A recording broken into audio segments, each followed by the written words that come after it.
یو د سفر منځ باره کې خلک تپوس کوي،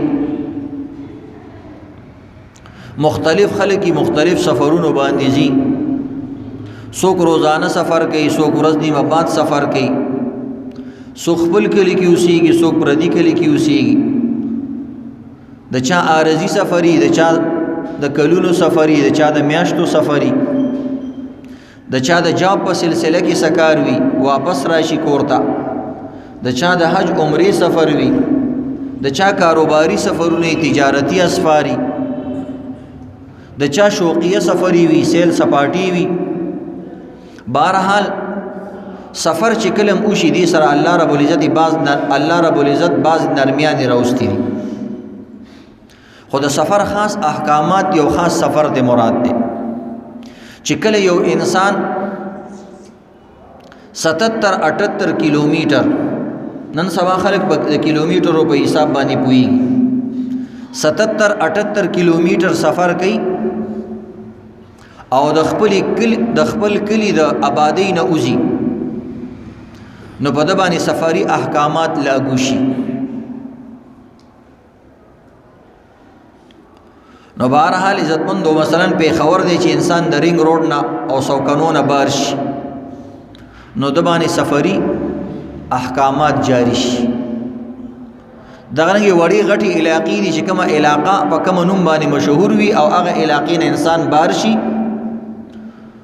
نو د روزي احکامات د مون احکامات تبدیلی راشي. الله رب العزت د انسان نډیر با خبره دی، نو د دې وجنه دا تغیرات راولي. انسان د هر چیز په حکمت او په عبرت باندې نه پوهیږي او فلسفه باندې.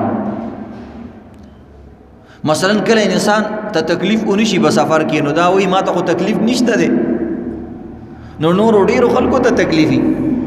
الله احکامات مجموعي حالات او عمومي حالات مطابق مقررای. بعض انسان له الله طاقت ډیر ورکړي، نو هغه ته دغه احساس نه کیږي، ډیرو خلکو ته احساس کیږي. نو دی وجه نه عزتمندو چې سفر د انسان راشي، که د سہولت والا سفر وي، که د غیر سہولت والا، که د جاز وي، که د ریل ګاډي وي، او که د آرامده موټر سفر وي، خو چې دومره سفر نیت یې وکړو نو بس په د باندې سفري مونځ لاګو شو. او سفر چې کم دی د 77-78 کیلومیټر نه کم نه وي، ځکه دا کم چې دا په سفر کې نه راځي، او چې د دې عمر وي یا د دې نه زیات وي، نو انسان په لاره باندې مسافر دی. بعض کسان تپوس کوي دي سفری ملکونو کې چې مونږ خو روزانه په ګاډي کې ځو راځو، روزانه مونږ سورلۍ وړو راوړو، روزانه مال پارسل کوو او سپلایانی کوو، نو آیا روزانه به مونږ سفری منځونه کوو؟ چې سفر روزانه شو نو سہولت هم تا د پاره روزانه شو. دا سفر سره تړلی ده. که یو سړی روزانه په جاز کې سفر کوي، هم به هغه د پاره سفري مونځ دی.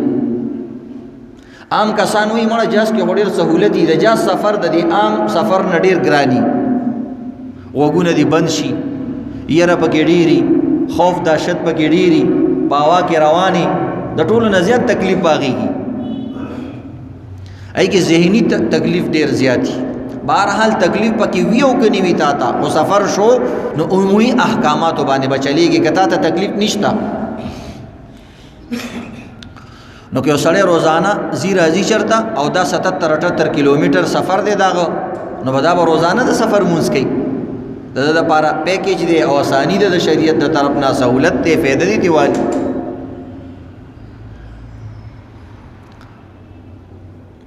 خو چې کوم ځای کې انسان جاب کوي یا سفر لتلی دی، هلته څه مزدوري کوي، خواري کوي او ډېرې ورځې تېروي، نو چې د 15 ورځو نه کم انسان زیاتې تېروي، نو بیا هلته مقیم شو، بیا به پوره مونځ کوي. شریعت تا ته یو لیمټ وخت درکوي، 15 ورځو کې انسان یو ځای ته چې لاړ شي، نو 15 ورځې تېرې کړي، نو هلته بیا مکمل هغه څیز سره عادت شي، نو بیا شریعت ورته وایي بس اوس میلمنې، اوس پوره مونځ کوه،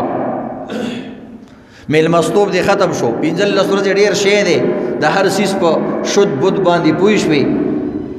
کم کوز باندې پوه شوې، نو اوس چې کم دی پوره مونځ کوه. او چې 15 ورځې نه دي کم وي نو په دې کې انسان پریشانی کله یو در بدر کله یو ځای کله بل ځای ویل زه خیر دی کې د منځونه کوا سفری منځ د سفر منځ دا طریقه وی چې 4 رکعات والا منځ به 2 رکعات کې 3 رکعات منځ کې کمی نشتا لکه وتر واجب 3 دي 3 بکې ماخام منځ دي 3 دي 3 بکې او دا شان عزتمندو 2 رکعات منځ به هم 2 رکعات کې 4 رکعات والا منځ فرض دا و نیم کې مثلا د غرمی منځ مازیګر منځ ماسخوتن منځ او هغه صورت کې چې کله تپخپل امامي یا مسافر امامي یا مسافر ځان لمونځ کوي چې کله ته مقیم کس پسې مونځ کوي نو بیا ته د هغې تابع مقتدي د مقتدي معنا د تابعدار نو بیا د اغزي انسان پسې چې مونځ کوي هغه 4 رکعاته کوي بیا به تم 4 رکعاته کوي البته که هلته ته چا مخکې کړی شي مولوي صاحب قاري صاحب فلانې صاحب ته مخکې شه موږ له جمع راکړه نو مسافر سړی مقیم ته مونځ ورکولی شي خدا بخبل 2 رکعاته وکي او بیا به اعلان وکي 2 ځل به اعلان کوي یو به شروع کې اعلان وکي چې زه مسافر یم زه چې خپل مونځ پوره کم تاسو خپل مونځ بیا پوره کوي دویم چې کله سلام وسرخي نو کېدی شي وروسته څوک راغلي نو بیا به اعلان وکي زر به اعلان وکي وایي چې کم کسان مقیمي هغه د خپل مونځ پوره کړي نو دا د سنت مبارک د سفر کې دا مسله ده چې کوم انسان په سفر باندې روان وي یا د سنت کولو د وجه نه داسې تکلیف سره مخامخ کیږي نو بیا به سنت بالکل نه کوي مثلا د سورلو غاڼې دی او هغه اودرولو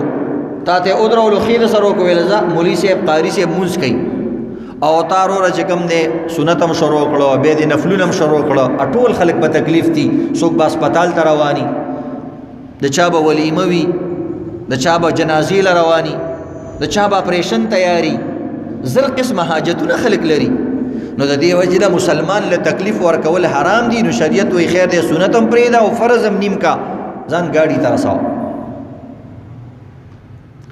نو بل له به تکلیف نه ورکې تا ته تکلیف وي مثلا که ته سنت کې نو کار د نه خطا کېږي منزل ته صحیح نه رسې به سنت پرېږده البته چې کوم ځای کې 15 ورځې تېرې یا اقامت راشي یا یو ځای کې د سټې راله نو بس بیا سنت هم کوه سنتو کې کمی نشته ځکه سنت کله بالکل نشته د باندې او کله کې نو سنت سہولت سره تعلق لري او فرض سہولت سره تعلق نه لري چې سفر دی وکړلو نو بس سنت فرض بنیم کې دا پکې فرق دی